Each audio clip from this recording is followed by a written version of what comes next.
Hey guys, today we're going to go over how you would go about creating some bend indexing positions.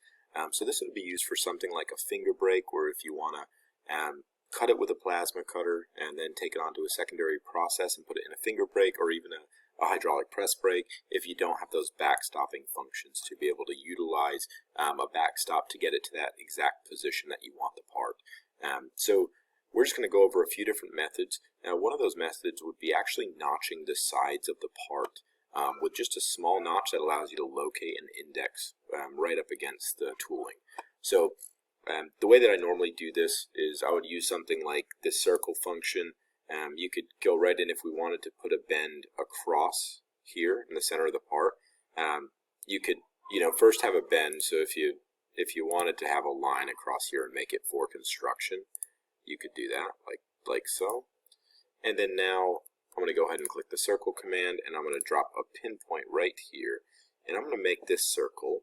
I'm going to click tab so I locate diameter on the right hand menu and put 0.0625, so 60 thousandths. And I'll click enter 2 times, and then the same thing on this side. Right there, 0.0625, enter 2 times. I clicked escape on the keyboard to make sure I'm out of that command, and I'm just going to do T for trim, and I'm going to trim this outer area, this area, and this area.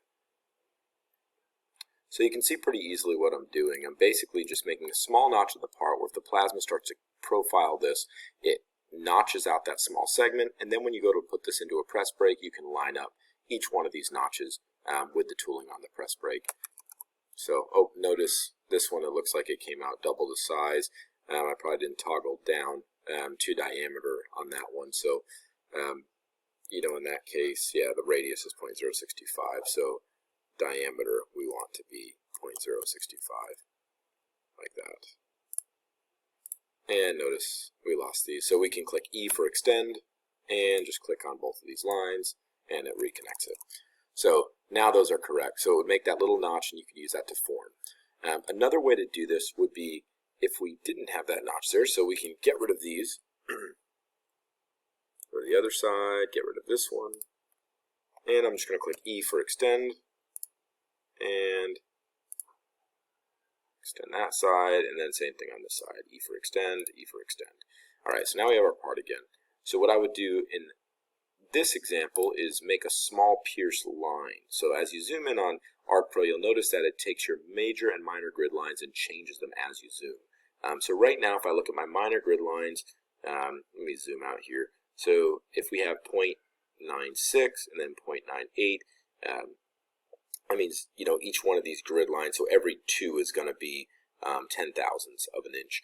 So I could go into here and say 1, 2, 10,000 away, and I could say point, and this would be more if you were okay with having a visible pierce point on your bend position. So I could do 0.25,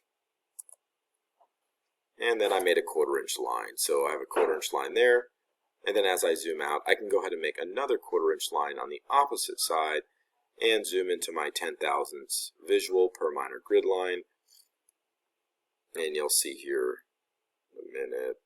There we go. So 8, 9, so we did 10 thousandths, so right about, let's keep going here.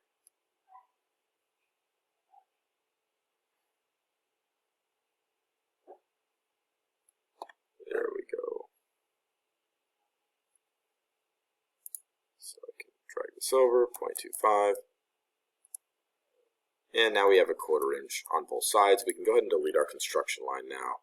And you'll notice we have both of our little line segments. So it would, once we send this to CAM, what would happen is it would pierce it would cut the outer profile, and then it would come back and it would just do a pierce point here and cut directly on the line on both of those. So that's another method that you can use to do that. The last method would be to do a marking item. You can delete this line out and say you wanted to make this line longer, just drag it across here. You can select this line. You're going to want to zoom in and drag this off of this line just a little bit, like this.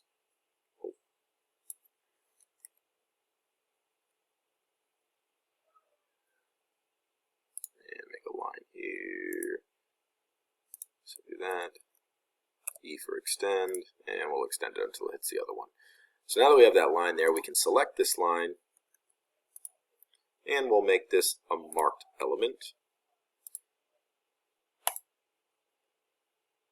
And you could purchase something like an easy scriber, and you could allow it to do that tool operation swap out to put the easy scriber in, and it would actually scribe and etch that line. And we'd set that up on our, if you watch our scribe video, you'd be able to set that up on the tooling or the fabrication head screen, and you'd have an option there where you could do a 0 offset, so it maps it out exactly in the true center position as the torch, and you would just swap out a consumable to the easy scribe. So that's how you would go about doing that. Those are 3 different methods. They would all work well, choosing one versus the other depending on the requirements of that part and whether or not you were able to have some visual imperfections on it, as far as leaving a pierce point or just doing a notch and welding it up after. So if you have any questions, guys, or any video requests, as always, drop them in to support@squickmons.com for the website or for the email. And then if you want to go on the website, you can go to the Contact Us form and drop those there also. Thank you so much for watching, and we look forward to showing you more.